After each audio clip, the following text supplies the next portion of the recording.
newspapermen meet such interesting people. They know the lowdown, now it can be told.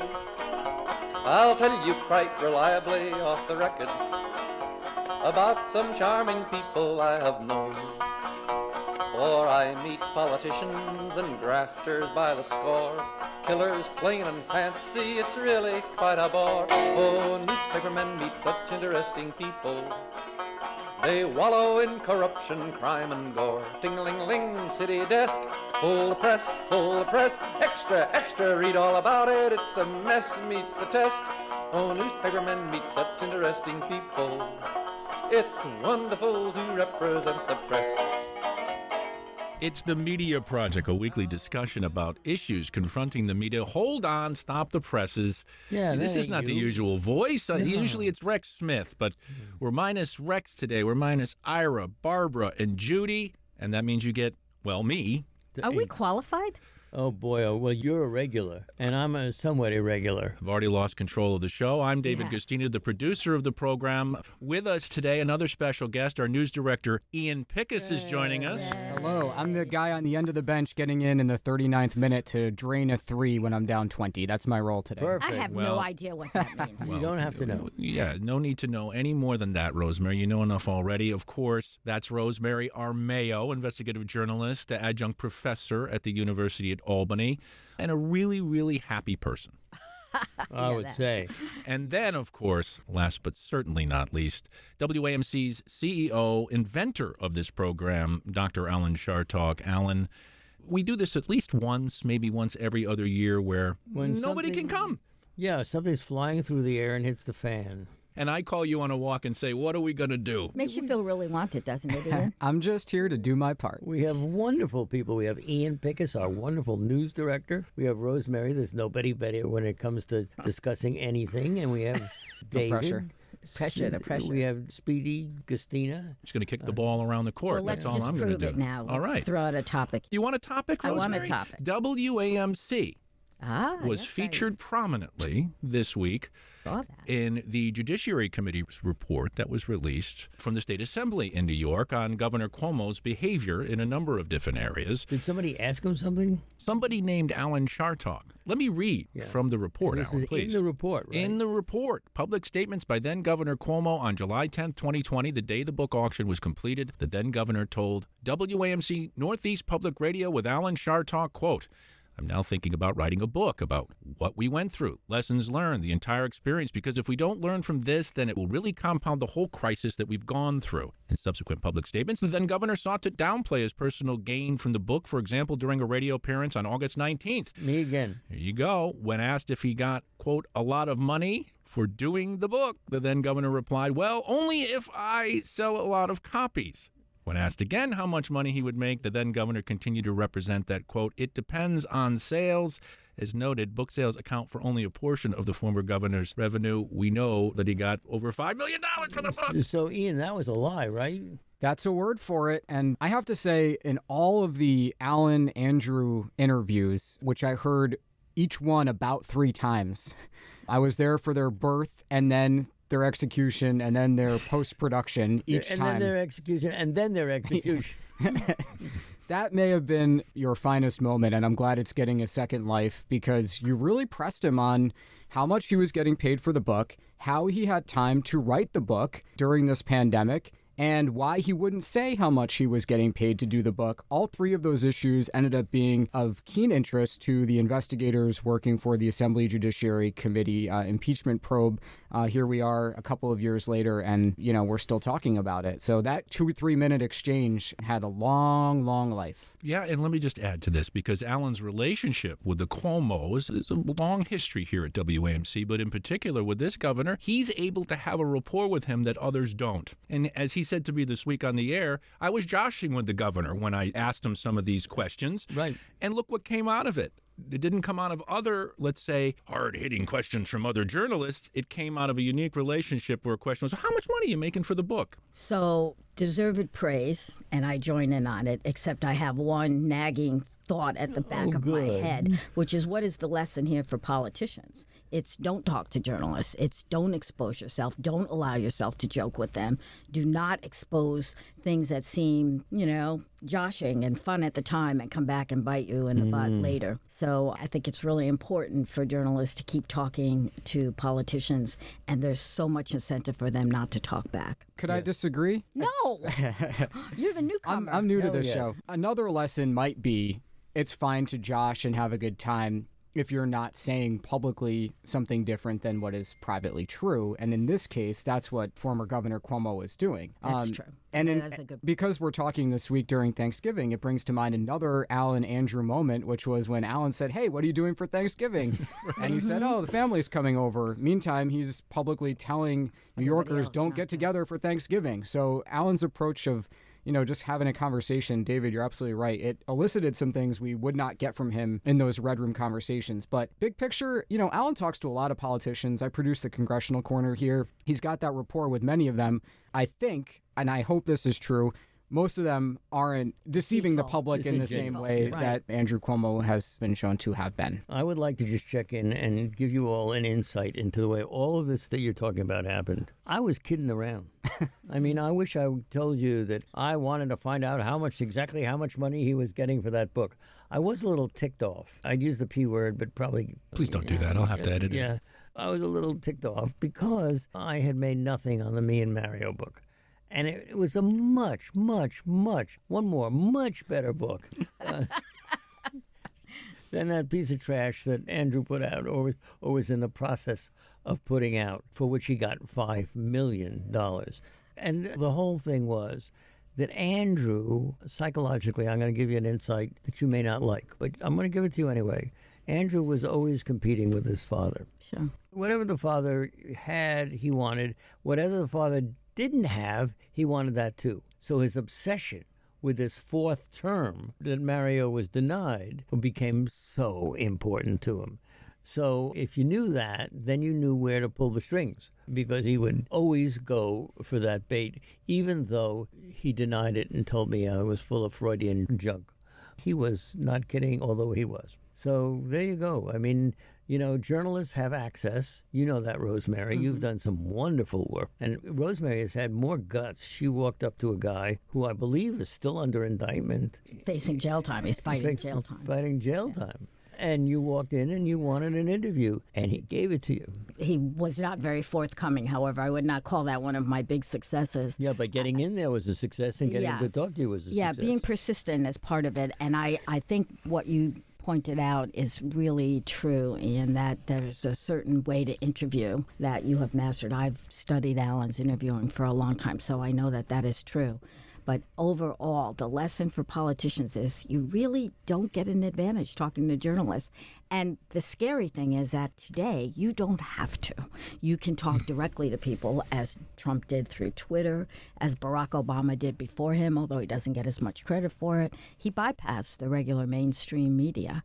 And that does not bode well for us, because I'm afraid that for all the ballyhooing of citizen journalism, they are not journalists. People don't talk to politicians the same way that journalists do. I wanted to answer that in one way, and that is WAMC has a program. It's called the Congressional Corner. We try to interview a different congressman every single day, or they get 3 up and then the next one comes on. And Ian does that and does it massively because he's got to round up all of them folks. Those folks don't get into trouble like Andrew did. And the reason they don't, Rosemary, for whatever it's worth, is that they don't have his negative characteristics.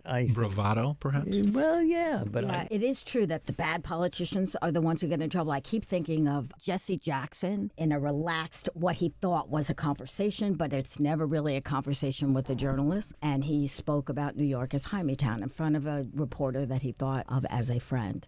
And that reporter, of course, reported it because it's extremely important news when a black politician, an eminent black politician, is making anti-Semitic comments. I never forgot it. The politician felt betrayed. It hurt him. And the lesson to him was you can't talk loosely around a journalist. I'm sure we all have personal experience. I was at a party when I was married with my husband's friends, and the wife of one of his colleagues talked about a play that they were wanted to put on at the Catholic high school here in town. And it was Fiddler on the Roof. And they wouldn't do it because it's a Jewish theme. And she's talking about how upset she was about this. That's a major news story. I turned it into my newspaper. And she never spoke to me again. And did the newspaper print it? Of course they did. It's a huge story. And I don't regret the loss of that friendship because I'm a journalist, so the story is everything. But the lesson to her was don't trust any journalist. And what was the lesson to you? Listen carefully. Tradition. Yeah.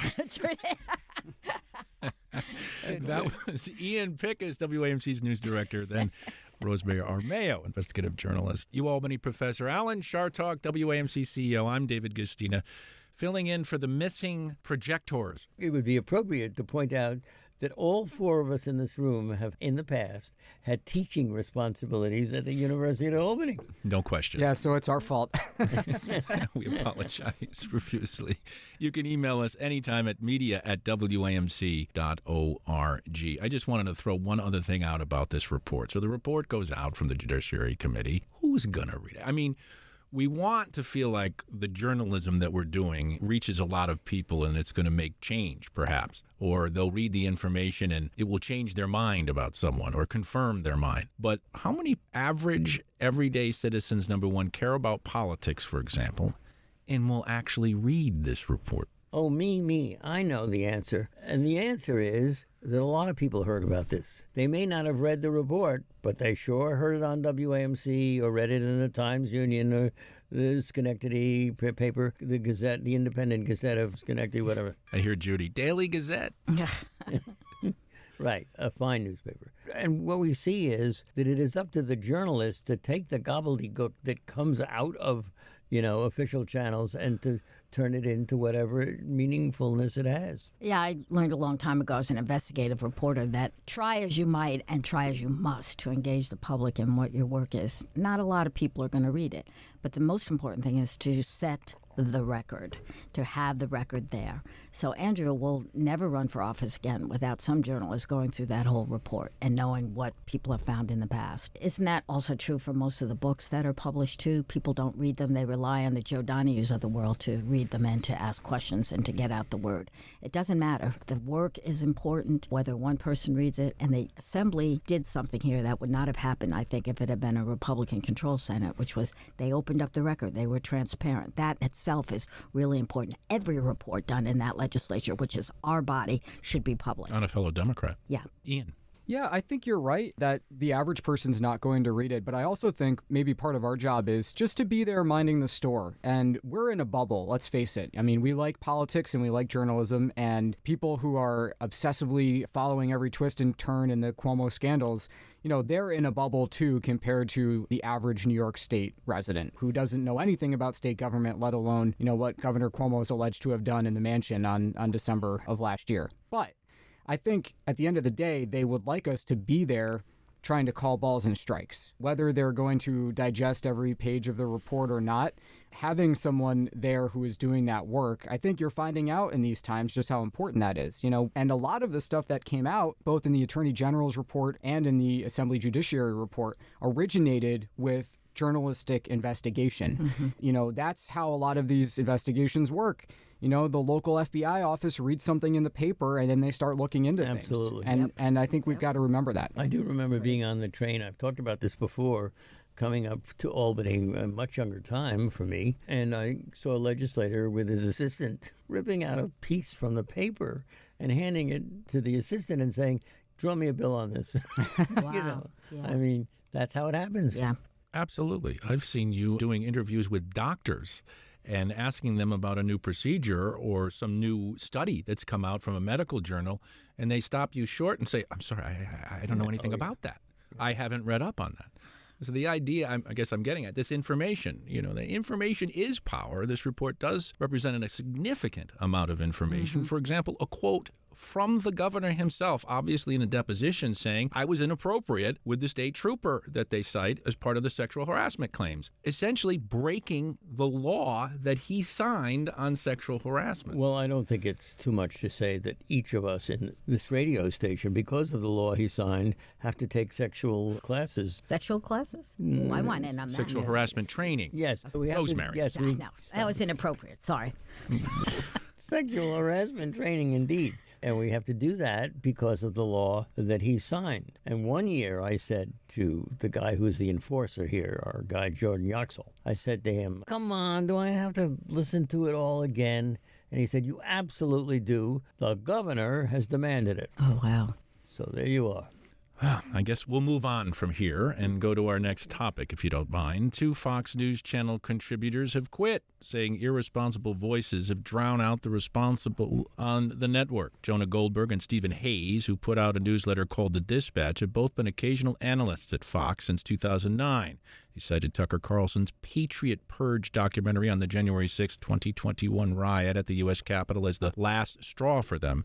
They said some of Fox's opinion hosts have, quote, amplified the false claims and bizarre narratives of former President Donald Trump and offered some of their own. Fox did not have any comment on their claims. Carlson told the New York Times that their departure was great news. Yeah, it would improve the station, he said. Their contract wasn't going to be renewed anyway. What do you make of this? Too little, too late? Nice gesture, meaningless in its impact. In 2009, you could see where Fox was headed. They knew what they were getting into. I agree that Tucker Carlson seems to have just... I mean, it used to be an obnoxious conservative voice. Now he's just dangerous. And his involvement in the Rittenhouse trial was just unconscionable. I think it was dangerous. MSNBC got into trouble with the judge for doing far less than what Tucker Carlson did. His crews were there filming every minute of it. Even Rittenhouse's own lawyers objected to how much access they were given. Now there's a look being taken at whether cameras belong in a courtroom, which they definitely do. Definitely. That is the heart of Americans' legal rights, all because of Tucker Carlson, who just put out this piece. I haven't seen it all yet. I really do have to watch that for educational purposes. It's just a poisonous piece of... Yeah, it's just poisonous. Awful. To say nothing, I just wanted to add on to what you're saying about cameras in the courtroom.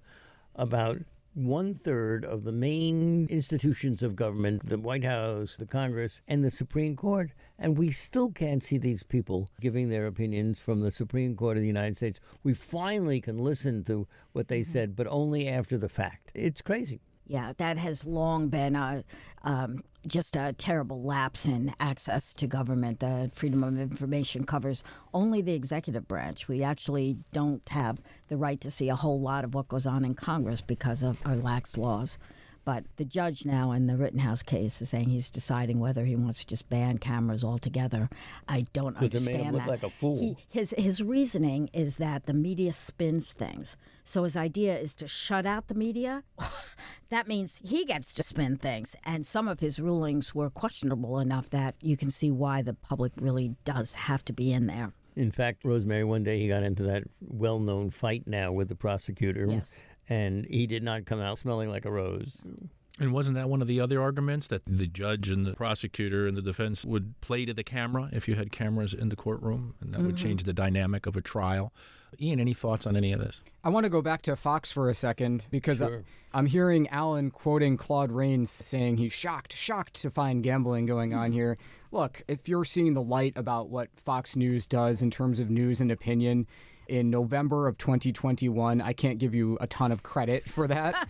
Let's be real. But I am fascinated by Fox News, and there's been a blurring since it was founded in the mid-90s between what we do in our news is separate from what we do on our opinion shows. And it's increasingly difficult to make that case. Mm-hmm. And you look at a guy like Tucker Carlson, who's their highest rated performer. He has incredible sway over millions of Americans and the right in this country. And to say, well, our news is our news and our opinion is our opinion. Meantime, these opinion shows are coming as close as we've ever seen to toppling the American democracy. I can understand why these more sort of Bush-era conservatives have quit the channel, but it's a little late. And the top guys, I mean, I never heard of these guys before they quit. The top guys in news supposedly went to Murdoch, the owner of Fox, to talk about the situation, but they're refusing to talk about it. Apparently has had no sway over Murdoch himself. And that's exactly right. I mean, Tucker Carlson's, that was not opinion. He calls it a documentary on the Rittenhouse trial and case. That's not commentary. At the very, very least, it's fraudulent. And people don't know the difference. These regular people who don't read the congressional reports and the legislative reports also don't know the difference, as we news junkies do, between opinion and true news reporting. And disinformation. And and then, you don't have to go back very far to see a White House that was corresponding with Sean Hannity on a nightly basis, phone calls, and then he's going on to do a highly rated show to parrot talking points or whatever. So I think, to say today, boy, Fox has gone too far. I mean, this is the business model. This is what they do. They've perfected it. Yeah, even grabbing journalists and bringing them into the administration. You take a look at the code of ethics of the Society of Professional Journalists, and Fox is in trouble on nearly every one of them. I don't think they have those hanging up there. They don't. No. Accuracy, forget about it. Independence. Sean Hannity was working for the White House. Do no harm. Minimize harm. Minimize harm. Right. I had to play Rex Smith for just a moment. You had to play Rex Smith. Minimize harm. But they have helped to disinform, not just keep them uninformed, but to disinform the electorate and has helped to fuel an insurrection. So there's no way that behavior is ethical or good journalism. It's the many people are saying model that Fox was patenting 15 years before Trump was on the national stage. Yes. Well, what about these books on journalistic books and withholding information? What about this article? And we'll start with Jonathan Karl's book, Betrayal, the Final Act of the Trump Show. Of course, Washington correspondent for ABC News. He chronicles the post-election intrigue inside the White House. In his book, Karl details a New Year's Eve memo written by Jenna Ellis, a legal advisor to the Trump campaign, and how Trump might be able to reject the results of the election and have Mike Pence declare him the winner, a new Trump revelation that has since driven a short memo-focused news cycle. There was also that memo, if you remember, with Woodward and Costa's book, Peril, with John Eastman. So now you have these memos. We learn about them later, not at the time, and there's a question of should they have been reported when it happened rather than saved for the publication of the book. Steve Inskeep from NPR talked about this and talked about context, and investigations take time, and it's not to file stories instantly on every incremental bit. Baloney. It's unclear to me whether these reporters actually knew, i.e. could prove, had evidence in order to publish at the time. If they truly did only find out and nail it down after the fact, I forgive them. But if they knew at the time that this was happening and they said, oh, juicy detail, I'll withhold this from my book, they're not journalists. They're not good Americans even. Journalism is timely. That means you print it when you have it. The minute you've got all the evidence and it's vetted and you can stand by it, you put it in the paper, put it on the air, put it on the internet. And they did not do that. So I think it all has to do with the very thing we've been talking about all through this program, which is trying to reach regular people. And they're thinking, oh, if I write a book, I'll reach more of the ordinary people. And it isn't happening. You're not reaching the people who could maybe do something about it. And their books are not selling that great anyway. Well, that's what I was going to say. They want to write a book sales. to make money, right? Yeah. Well, that's what Andrew Cuomo found out. With the Woodward case, it was in his interest to keep talking to President Trump after that early statement about, the virus is much worse. It spread through the air and we didn't know that yet. I think Steve Inskeep made a good point, which was that you don't always know in the time that this particular nugget is going to be so important later. Right. And I think that is a fair point. But I'm with Rosemary on this. In this newsroom, we're doing not just daily news, we're doing news by the half hour here at WAMC. And anything that we can get buttoned down, it's on our website. It's on the air immediately. I can't even imagine a situation where I would have uncovered something that seems to be important and sit on it for 6 months to a year for something, because it's so hard to nail down information. We've been talking about on this show. Reporting isn't easy, and when you've got something that no one else has, you've got to get it out. 2 weekends ago, I spent several hours on the phone with one of our reporters on an exclusive that WAMC had gotten about the Attorney General investigating the Saratoga Springs Police Department over how it's dealt with protesters in that city. And we knew that we had to get it out the second we had it. Sure enough, the next day, 2 of our competitors had it in their outlets. So we only had a few hours to be first. And I think if you're, on a book contract and you're like trying to save that juicy piece of information for a year from now, I don't see how you can justify that to your actual employer that's paying for your health insurance. So I have a question for you guys, and that is, how important is being first? I don't think it's as important as it used to be, or maybe never as important as journalists felt it would be. But the competition, that is, we have to race to be first, that is very good because it made your reporters work much harder to know that there was someone right on your tail. So I think that's the point there. I think some of these journalists, because journalism is so unstable right now, I think they've switched into a different career, which is historian. And there is a place for that where a year later you look back at everything you covered in the Trump campaign. I think there's a real place for that. But it's not journalism, and I think they're making some bad decisions about what to withhold for their book and what to come out with at the time. Right. Of course, there's the 24-hour news cycle and the problems associated with breaking news. We often have false information that has to be corrected later, but it's not the same as what Ian's saying, which is getting the exclusive, confirming it, dotting the I's, crossing the T's, and then running with the story.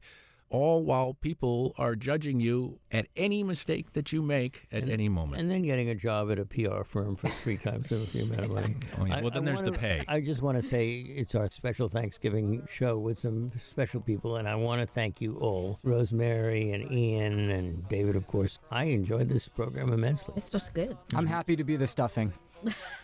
You may be more than the stuffing after this. Ian Pickus, WAMC's news director. Rosemary Armao, investigative journalist, happy-go-lucky professor from the University at Always Albany. optimistic. WAMC CEO Alan Chartock. And a big thank you to all of you for listening to the Media Project. Like the richest girl who could not bake a cake. Ting-a-ling, ting-a-ling, ling-a-ling-a-ling. Now newspapermen are such interesting people. They used to work like hell just for romance. But finally, the movies notwithstanding, they all got tired of patches on their pants.